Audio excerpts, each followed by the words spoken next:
This is a quick run through of the mechanical design of the GrafittiBot. These are the nozzles that actually spray water onto the surface. You can see underneath there's 10 little pores under each of the 8 ports corresponding to 8 pixels. This is the housing for the main drive motor, which has been explained in previous blog.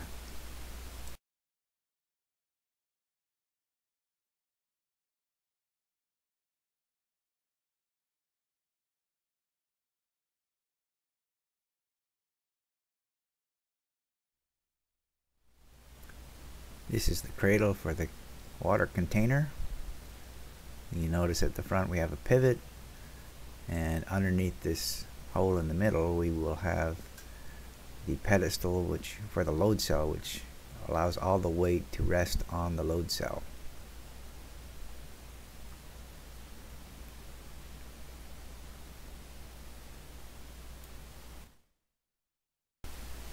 This is one of the front wheels described earlier in a different blog.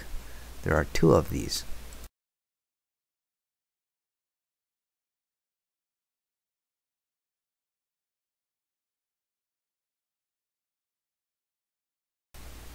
This is a rear wheel for the GrafittiBot.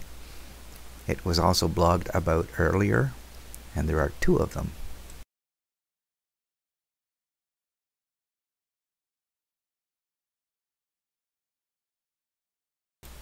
I had to design and print a pillow block because the one I ordered has not arrived, so this 3D printed version just uses a bushing instead of an actual bearing.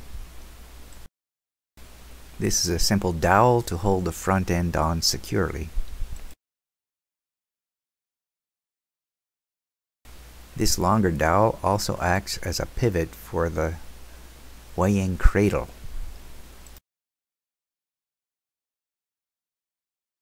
These short dowels can be threaded to hold on the nozzle arrangement at the rear of the GrafittiBot.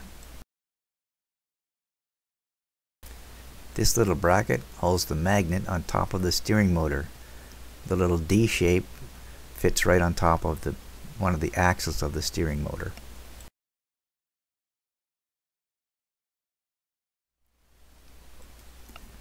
This is the front end for the GrafittiBot. We can see the bracket where it attaches to the main chassis here through these 2 dowels. The bell covering at the front or at the bottom here is for the main wheel drives, and the wheel drive motor comes up the center column here. This cavity in the front is to allow the wires to the motor to exit the structure while the motor is rotating in a steering action. So the wires will be in here and they'll just move around a little bit with the rotation. The next slot up is a cavity to allow the pillow block bearing to be inserted and screwed into these 2 bosses at the sides here. Now these 2 bosses need to be threaded, so I'll have to get the tap in, and to do that I made holes in the top to allow the tap to come through. Now that's a long distance down, so I needed to actually make a tool to hold the tap and insert it all the way down into this cavity. The top chassis is to hold the steering motor and the steering angle sensor. So at the top, these 2 little posts hold the circuit board that has the magnetic sensor on it, and just below that the magnet will be mounted to the steering shaft of the steering motor. So as for printing this thing, this shallow cavity at the front here is a long unsupported overhang build out for a 3D printer. It's a very aggressive angle to try and print. We'll just see how that turns out. It's kind of building this out unsupported all the way out to the middle.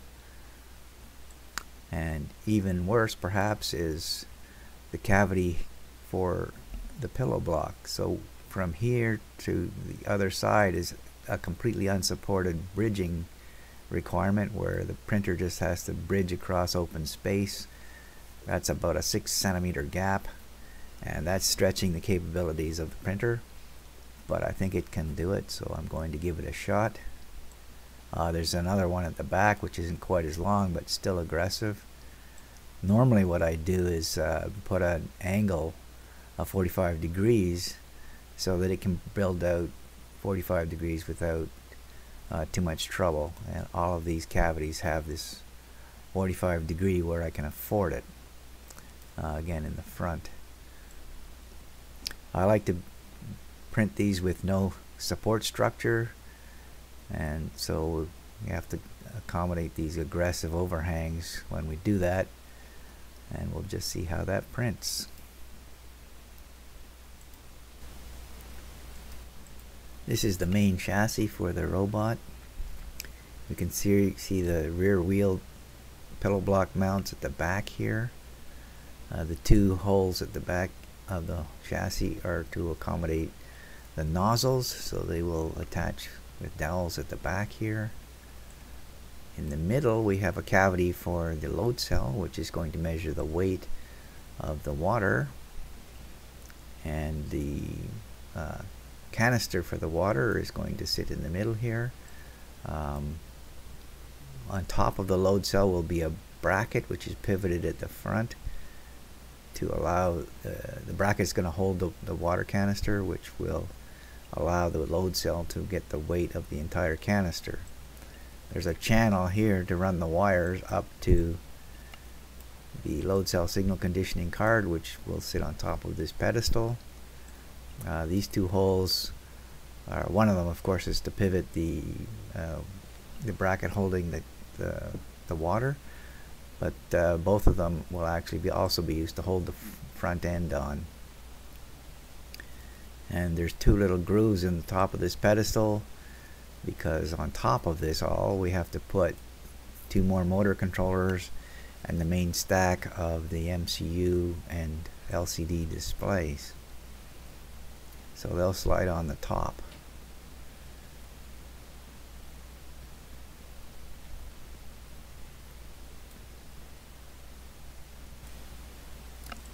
This is the handle I made for the tap.